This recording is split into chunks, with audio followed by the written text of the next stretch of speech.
Hey, Sean G here from Chasing the Truth. You're about to get some of the best of samples of shows I've done over the last 5 years. God bless y'all and enjoy. So much peace. I've had a lot of traumas in my life. People say, "How do you stand it?" I say, "Because I've got the big picture." Yeah, well, as you and I I both just want people. mentioned, we both don't fear death at all. I don't. It's not Right. even. It's not even a blink in my eye. Uh huh. That was gone the moment I met met God. I know for a That's a good fact. way to put it. Yeah, the the thing of it is, I wish I came back with that big Encyclopedia Galactica. I don't know what I would have done with it, but I came back and I kind of remember one of the angels. Well, not an angel. Actually, it was the devil told me this. You want me to tell you the point where I met the devil in my NDE? Yeah. No, you did. Oh, No. you want me to tell you that story? I can go ahead and tell the story, I guess, if you want me to. Oh, of course, of course. Okay. Well, let me think. I was with the angel, the one I just referred to as Bob earlier.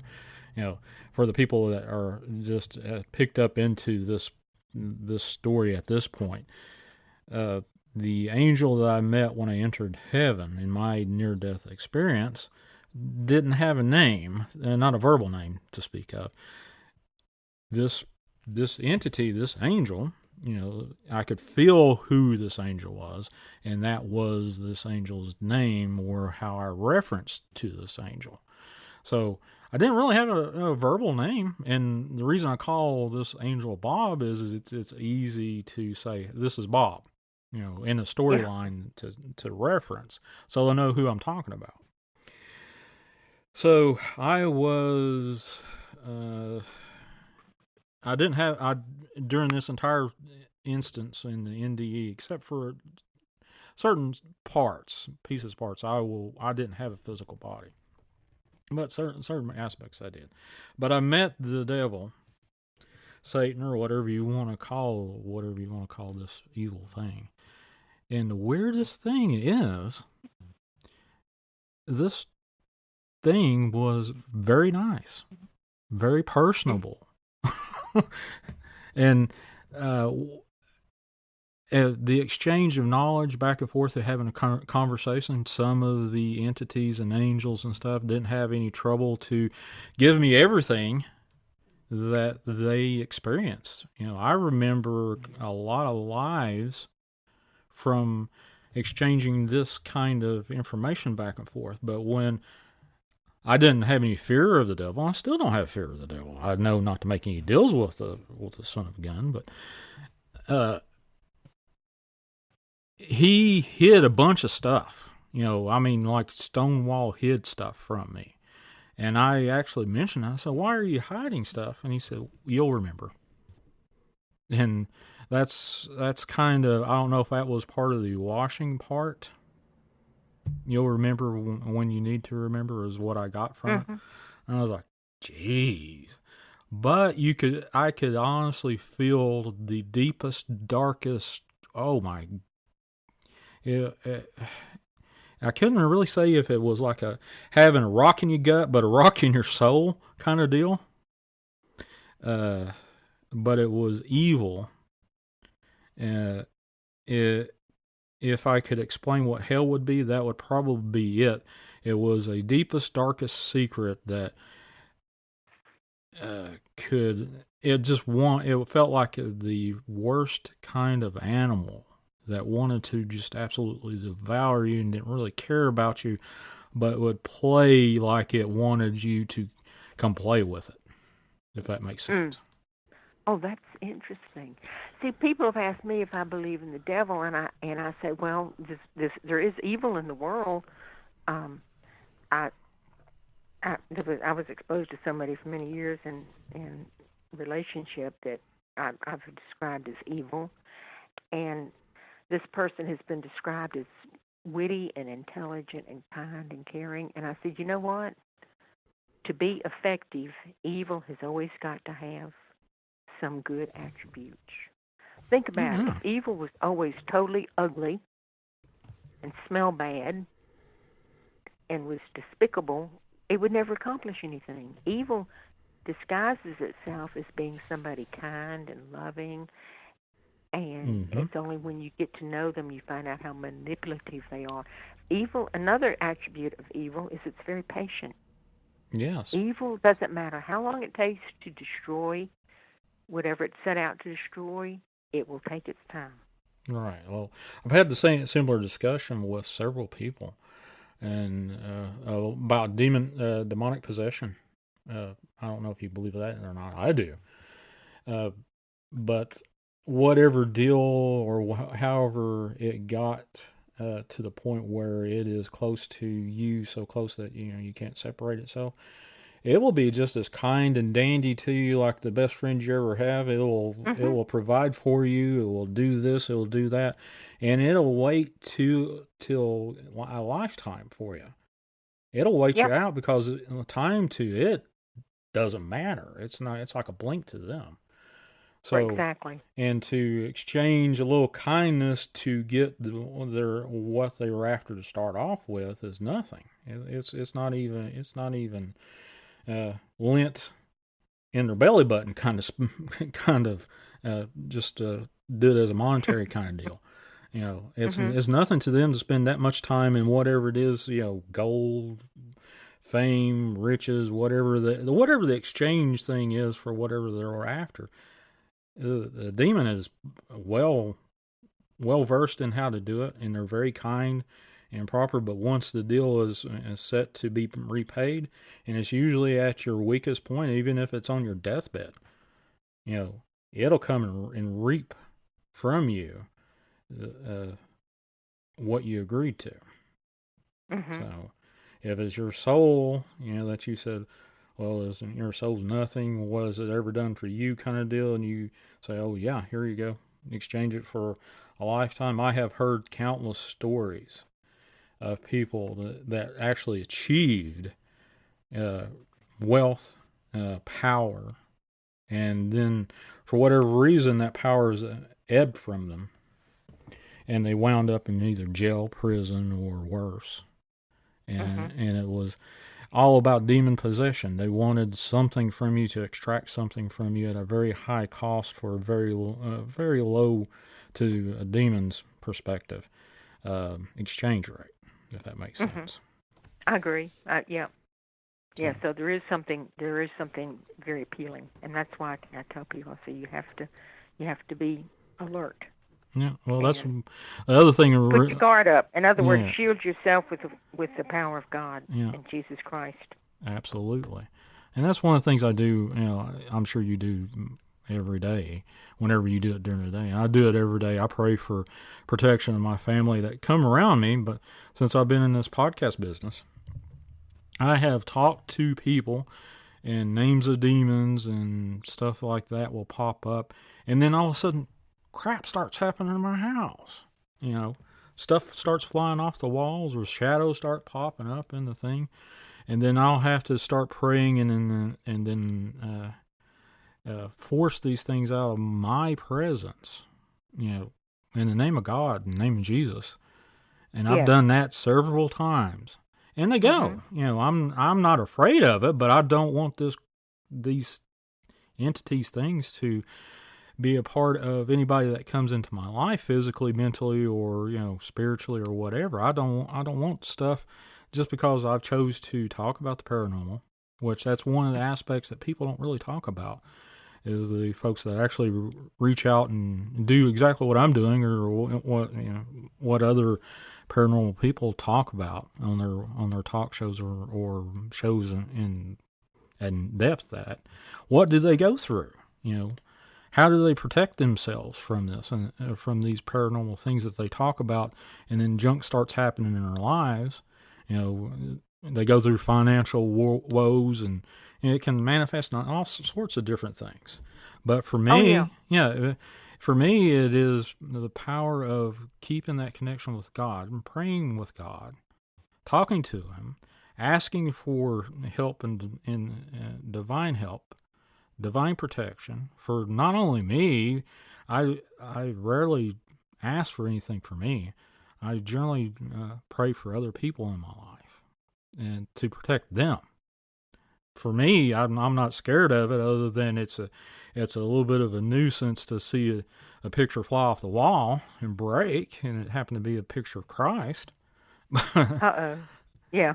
But I was like, okay, whatever you were, if that offended you so much, I'll just leave the picture of Christ right where it fell, which was frame up with the picture exposed and the frame cracked. If that's what you want, and if you're that offended by Christ, right there's Christ staring up at you. But you've got to leave in the name of God and Jesus. And that's exactly what I did, and it hasn't done it since. So. Oh wow. And that actually happened the night I did that program with I forgot his name, the Mr. Anderson from. Oh, Gary Anderson. Yeah, Yeah. Gary Anderson. Mm-hmm. It happened just a couple hours before that podcast, and I hadn't really absorbed it to what was going on. I think I did mention it during that podcast for 2 hours when I was talking to him.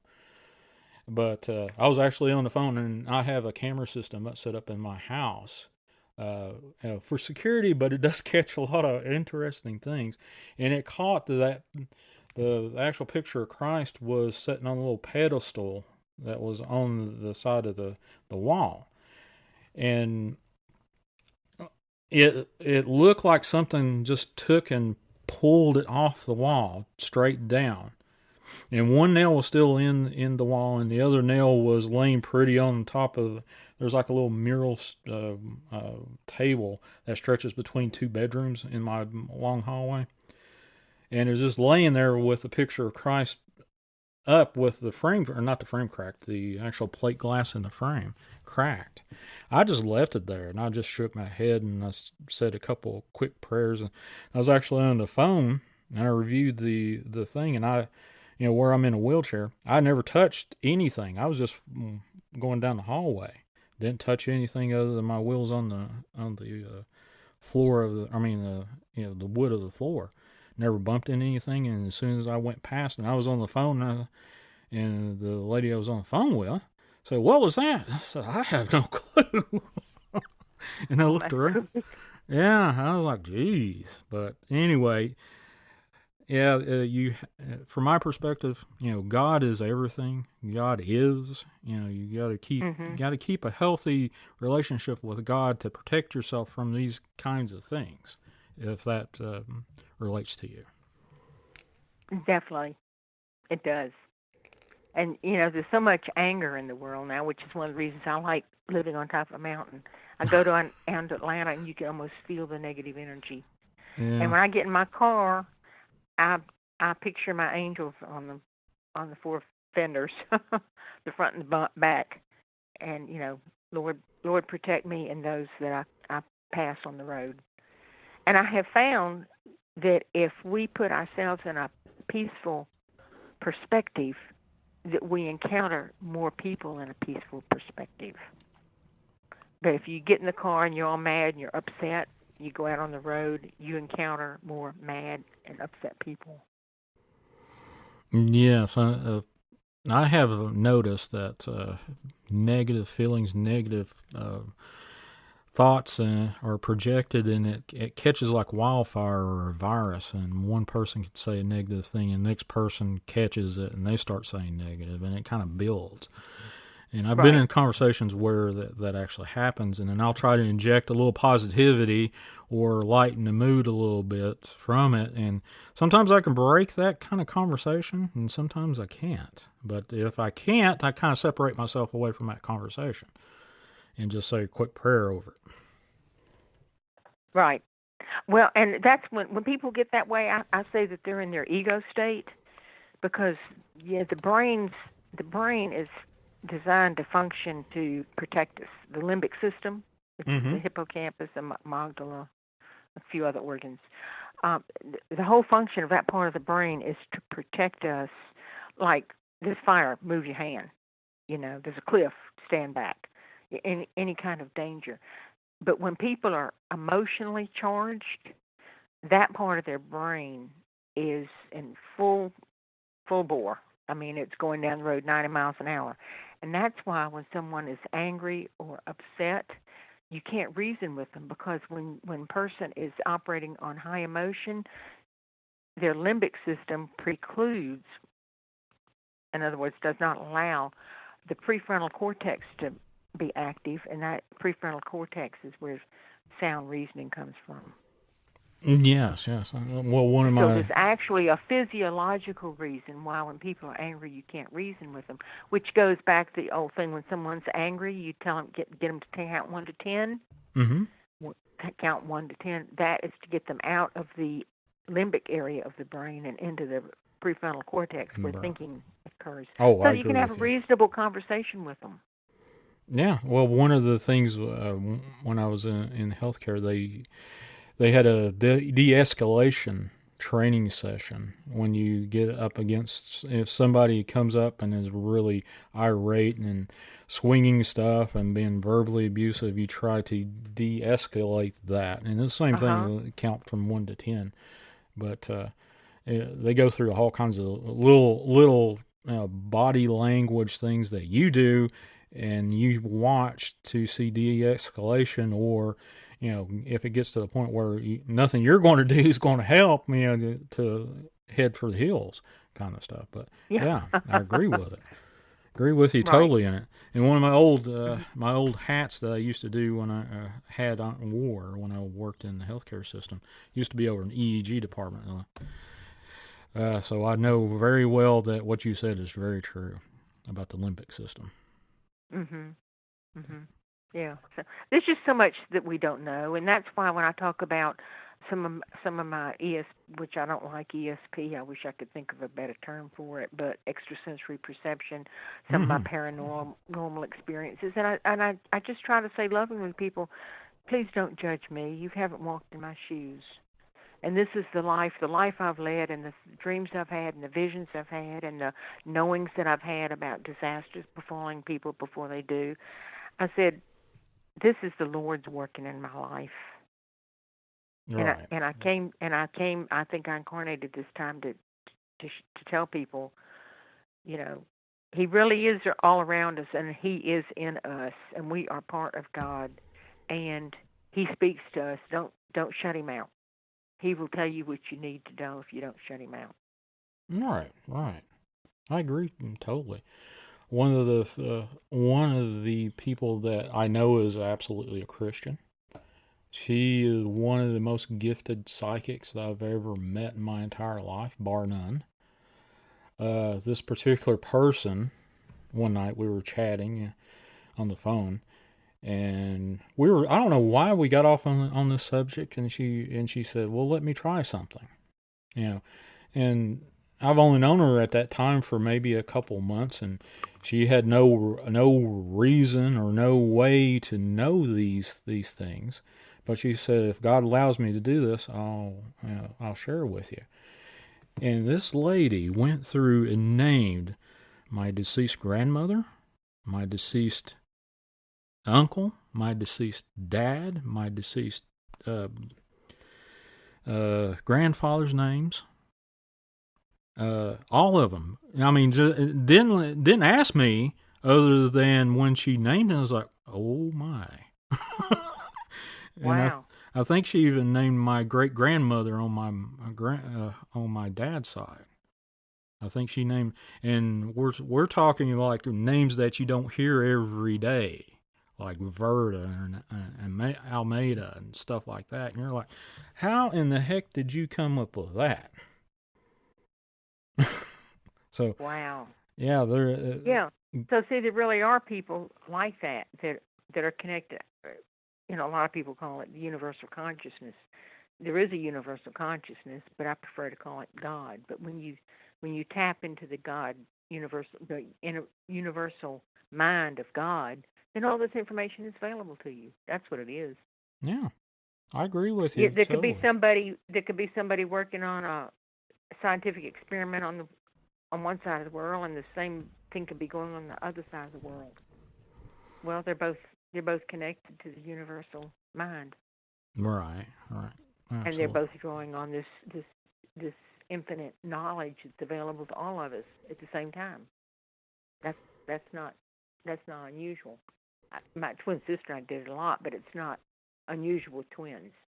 And Oh, we were just could connected. you with your twin sister could you finish sentences and stuff like that? Oh yeah, and we would show up at. Now she lived out of state, but my mother would have parties and things at her house. So I'd be coming from my home with my family, and she'd be coming from her home. We'd get to be dressed exactly the same without communicating with each other. Or we both wouldn't have the exact same haircut. Really? Did you Oh yeah, what? we did that. I don't know if We did you that all our lives. Hmm. did you do like a hair dyes and stuff. Did you or not?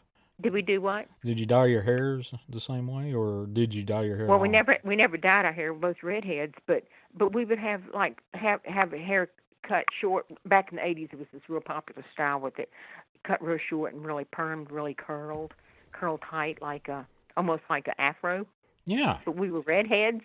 Yeah, so we showed up at a party one time. Both of us were wearing red polka dot shirts and the same style of blue pants. Wow. Wow. And we did things like that all the time. This was before email and texting too. Jeez. Oh yeah, yeah. We were like that all our lives. Yeah, and my sister has a memory of our mother before we were born. Really? Uh-huh. We were talking one time. We were talking about reincarnation and experiences because she had a lot of I hate the word psychic, but she had a lot of psychic experiences, not to the degree that I did, but she had some pretty profound ones.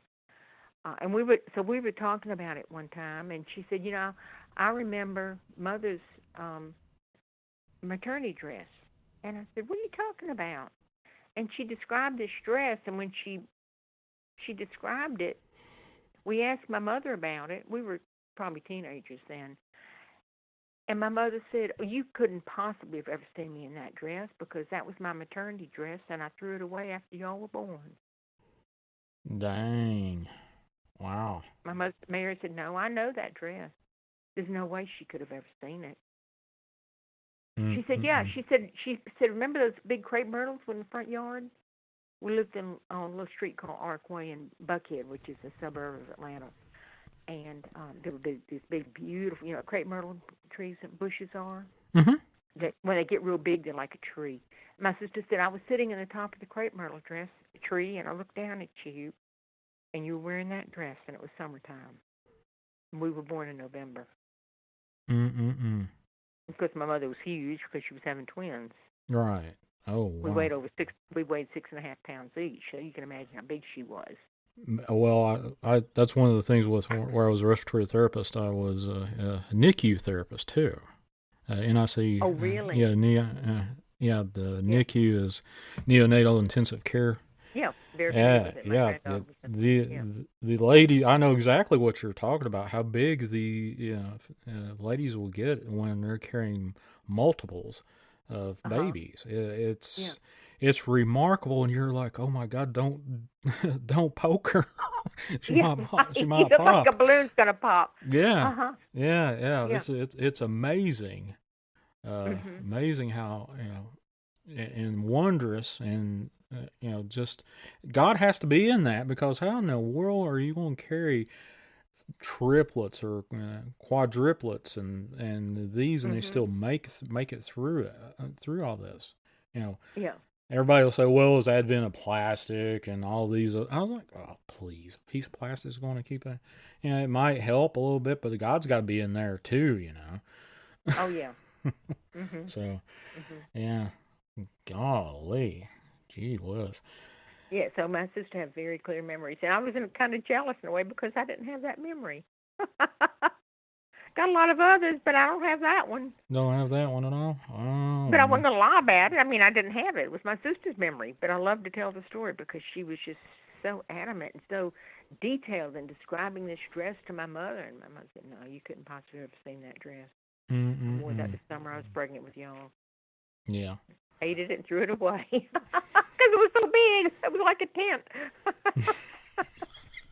I got to get rid of that. Yeah. She had her twins. That's all she wanted. She didn't want that ugly dress anymore. Oh, was there any pictures of your mother during the pregnancy, or did they kind of Well, go away? we were born in 1944. People didn't make. We didn't. Oh, yeah. Yeah, we didn't. I'll be 74 on my next birthday. So we were born in 1944. So people didn't have lots of pictures. Back then it was always a studio portrait, or if you had a little camera, you might take some pictures at a picnic or something like that. But we didn't have the profusion of photographs that we've got nowadays. Yeah, it was a big to-do to go get a photograph made back then. Yeah. Yes. Yeah. Wow. Well, ma'am, we have been talking for right at 2 hours. It don't even seem like it. I know it doesn't. We could keep on going. We've got so much to share, and it is so refreshing to me, Sean, at this point in my life, to be connecting with fellow Christians who share my concern for what's going on spirit-wise in the world, and also understand that it's real. Yes, absolutely. It is. Because when I have a dream about something and then it happens, I just don't want people to say anymore that I'm possessed. I knew it was going to happen. I warned you. I've prevented many disasters. Many of my dreams or my precognitions are life-altering or affect lives. And so I try to deal with it the best I can, but it's taken me a long time to be open about it, and I've come to realize that maybe I should have been open about it many years ago. Well, this I've got one last question, and I don't want to overstay my welcome with you. One of the things that I recently just found out, my father had this happen with him too, just because I see numbers a lot. Do you know what the thing of angel numbers is? That you see numbers that pop up frequently? No, I have seen numbers when it was related to a certain situation. Yeah, that's what I'm talking about. That the God or angel is showing you certain numbers get your attention.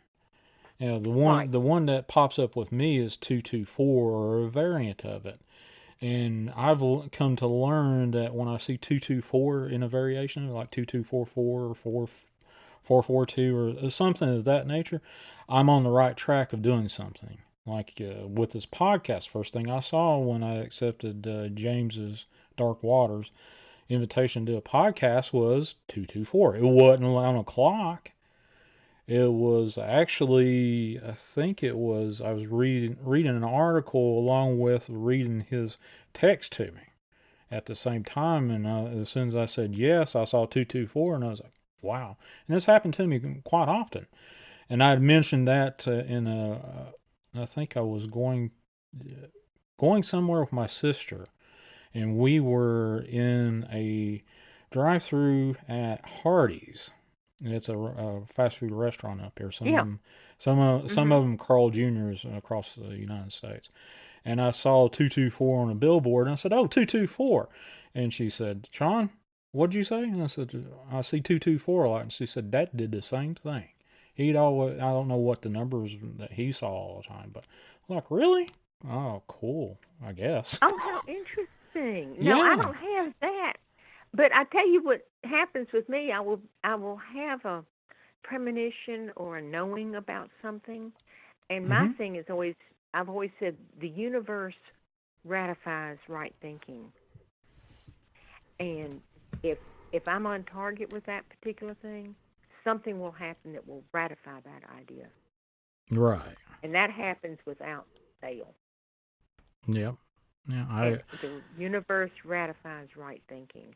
Yeah. And I tell people that. I said, if you've got the right idea about something, it will be ratified to you in some way or another. It would be neat if it was just a series of numbers. I think that's great. Well, one of my friends on Twitter, her name's Julie. We've become pretty close from a distance. She lives in Canada, and I live in Virginia. And I've afflicted her with 224 for some reason. I don't know. She sees 224 a lot. And she'll say, darn you. Well, maybe not in that light of a language, but she'll say, I just seen 224. And I was like, okay, well, don't show it to me. Oh. So, yeah. Well, Miss Margery Phelps, I'm going to, leave you alone. I know it's 10 o'clock and it's getting a little late. I've really enjoyed this interview. I think it's more of a conversation than an interview. Yeah, it's been wonderful. Yeah. It really has. Really has. Yeah, I hope some of your listeners have learned something and will be interested in some of my books, especially the book on reincarnation. It's a workbook, and I'm going to talk to my web people tomorrow about the possibility of just loading up.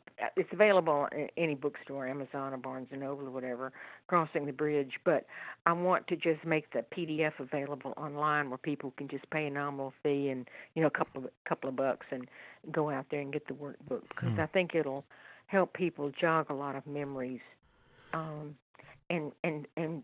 start to appreciate the fact that they are eternal and they do have past lives, and some things that are going on in their current life is generated by past life situations that they can resolve.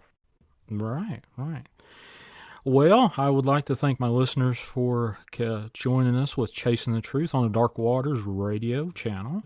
Special thanks again to Margery Phelps, I'm sorry. She's an author, Crossing the Bridge from Life to Life, and A Case for Reincarnation, Finding Margaret. You can go, like she just said, to Amazon or to her webpage, MargeryPhelps.com, and you can find some, contact information and links to her books and how to get a hold of her vast knowledge of things.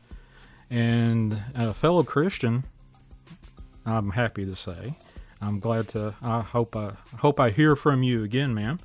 So, folks, come join me Saturday nights, 8 p.m. Central Time, on the Paranormal Radio app on the TalkStream Live folks over there.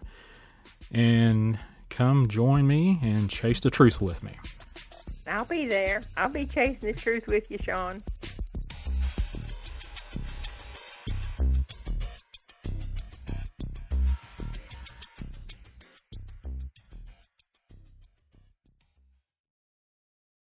Hey folks, thanks for listening to this best stuff sample of some of my 5 years in doing this radio show podcast called Chasing the Truth.